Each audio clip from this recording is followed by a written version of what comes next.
Урматтуу төрага, кадырлуу кесиптештер. Бир инженер бир көпүрө куруп атып, 1 сантиметр ката кетирсе, ал эртедир кечтир барып бир күн кулайт.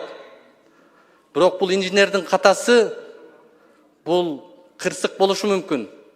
Бирок биз мыйзам чыгаруучулардын катасы чоң трагедия, бул кыргыз мамлекетине чоң таасир этет. Укуктук маалыматтардын банкында жалпы 158.111 ченемдик укуктук акт бар экен. Мындайча айтканда эреже бар экен. Анын ичинен 135.567 бүгүн күчүндө экен. Жогорку кеңеш тарабынан 5.755 мыйзамды 23.347 токтомду кабыл алыптырбыз. Бирок бүгүн анын 22.553 токтому 3.825 мыйзамы күчүндө турат. Калган 1930 мыйзам, 794 токтом кайда?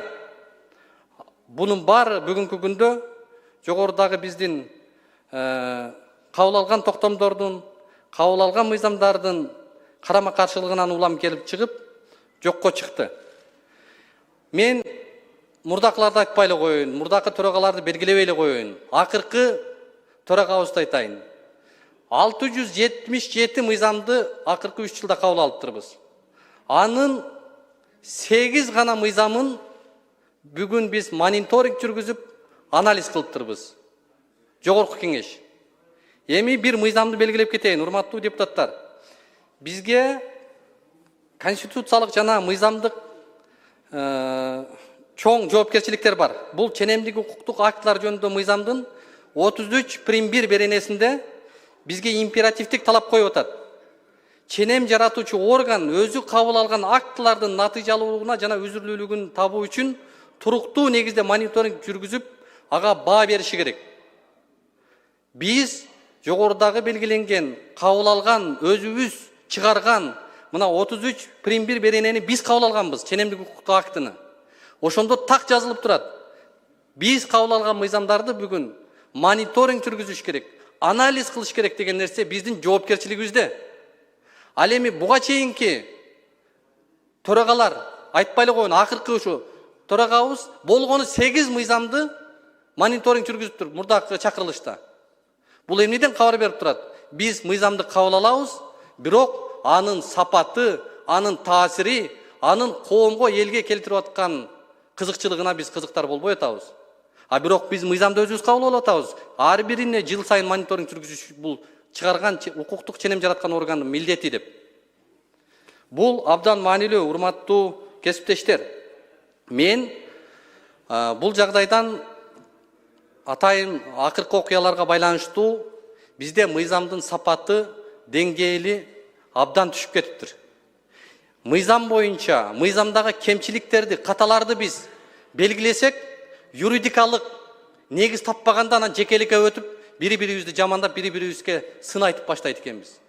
Эгерде биз ошончолук профессионал болсок, ошончолук биз кыйын сезсек, Кыргызстанда жападан жалгыз өзүбүздү юрист сезсек, анда биз ошол мыйзам менен өзүбүздүн деңгээлибизди көрсөтөлү. Ал мыйзамдар боюнча дагы комитеттерде өзүбүздүн сунуштарыбызды, толуктоолорубузду, пикирлерибизди билдиребиз. Сөз башкада, урматтуу кесиптештер. Мен Ош шаарына, Жалал Абад шаарына, Манас шаарына, Бишкек шаардык кеңештерине жана биздин жогорку кеңешке расмий кат бердим. Катта 33.1 мыйзамды канчалык деңгээлде аткарып атабыз, канча мониторинг жүргүздүңөр, мына укуктук ченем жаратуучу органдарбыз деп Бишкек шаарына жибердим, Ош шаардык кеңешке, Жалал Абадка жибердим. Эч кандай жок. Анан жогорку кеңештин өзүнүн жообун алдым аппараттан. Жогорку кеңеш жооп берип атат. Акыркы окуяларга, кырдаалдарга байланыштуу биз укуктук ченем боюнча 33.1 беренеси боюнча мониторинг жүргүзө элекпиз деп. Анан урматтуу кесиптештер, биздин регламенттин 114 беренесинде ар бир тармактык комитет жыл сайын өз тармагындагы мыйзамдарга мониторинг жүргүзүп, жыйынтыгын жылдын 1-майына кечиктирилбестен жарыялашы керек деп так жазылып турат регламентте. Ошондо биз мыйзам чыгаруучу заводдо мындай бир сапат эмес саны менен жарышып калдык да. Мыйзамдык боштуктар, карама-каршылыктар, коррупциялык факторлор биздин көз жаздыгыбызда калып аткандай болуп атат. Жогорку кеңештин 2024 жылдын 19 июнундагы 22-15-7 токтому менен биз жаңы укуктук мониторинг жүргүзүү жөнүндө жобону бекиткенбиз. Ошол жободо мыйзамдын сапатына баа берүү системасын ар бир комитет милдеттеме алып атат. Натыйжасыз мыйзамдарды кайтарууга, күчүн жоготту деп табууга мына убакыт келди деп ойлойм да. Биз эми комитеттерде мыйзамдардын санын мынча мыйзам кабыл алдык деп жарышпай, мынча мыйзам элге таасирин тийгизип жатат, мынча мыйзам пайдасын берип жатат, мынча мыйзам бизге өзгөртүүгө муктаж болуп атат деп комитеттерде, мына кээ бир комитеттерде азыр күн тартибинде карай турган маселелер калбай калып атат. Маселелер келбей калып атат. Келиңиздер ушул жерде биз ушу буга чейинки учурда күчүндө турган 5755 өзүбүздүн мыйзамыбызды кайра ушул 5 жылдык мөөнөтүбүздө мониторинг жүргүзөлү, комитеттер өзүнүн профилинде ошол ишти алып барсын деп мен сунуштайт элем да. Анан коңшу өлкөлөр менен салыштырып карап көрдүк. Мисалы, Казакстанда жөнгө салуучу таасирди талдоо АРВсы механизми өтө татаал экен да. АРВ механизми Казакстанда абдан татаал экен. Эгерде ошол кичине кынтык болсо АРВга тийиштүү, ал мыйзам депутаттардын астында такыр келбейт экен. Депутаттарга ал мыйзам кабыл алынбайт экен. Өзбекстанда дагы ошол сандан сапатка өтүү стратегиясын тандашканда, буларда мен эмнени белгилеп атам, урматтуу кесиптештер, биздин регламентте жогорку кеңештин 156-беренесине ылайык жогорку кеңештин төрагасы аппараттын түзүмдөрүн бекитет жана кызматтарды түзүү укугуна ээ.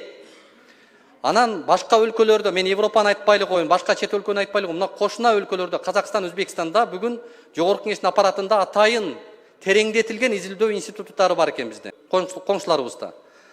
Бүгүн бизге ушул нерсе керек деп ойлойм да. Анткени маанилүү, олуттуу мыйзамдар келип атат. Бирок үстүрттөн эле кабыл алынып атат, үстүрттөн эле көңүл бурулуп атат. Биздин жогорку кеңештин аппаратында эксперттик кызматтарда укуктук, гендердик, экологиялык жана коррупцияга каршы экспертизаны жүргүзүп атат. Бирок бул мыйзамдагы шайкештиктер, мыйзамдагы баягы карама-каршылыктарды жоюуну мындай үстүрттөн эле баалап атат. АРВны айтпай эле коелу. Мындайча айтканда сапатсыз бизде эксперттик иш кетип атат. Ошого мен ойлойт элем, урматтуу төрага, урматтуу кесиптештер, жогорку кеңештин контролдоо функциясын күчөтүү үчүн, жогоруда өзүбүз кабыл алган мыйзамды ишке ашыруу үчүн парламенттик изилдөө жана мыйзамдардын таасирин талдоо институтун түзөлү, жана ошол институт биздин жогорку кеңештин атайын комитеттерине атайын сунуштарын берип турсун, ар бир мыйзам боюнча анализ жүргүзсүн. Эгерде бизде убакыт болбой турган болсо, биз ушул тартипти жөнгө салалы. Анан жогорку кеңеште эгерде биз бюджеттен сарсана болуп ата турган болсок, ошол 8 комитеттин атайын бирден кызматкерлерди бөлүп, бюджеттин ошол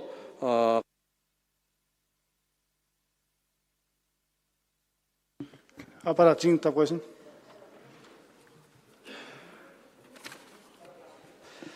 Жыйынтыгында урматтуу кесиптештер, жогоруда белгиленгендей биздин атайын тереңдетилген изилдөө институту керек экен жогорку кеңешке бүгүн. Ар бир мыйзамыбыз ошондо сапаттуу болот, ар бир мыйзамыбыз ошондо таасирдүү болот, ар бир мыйзамыбыз элге пайдасын тийгизет. Бүгүн баарыбыз эле угуп атабыз, баарыбыз эле көрүп атабыз. Коомчулукта биздин мекендештерибиз айтып атат.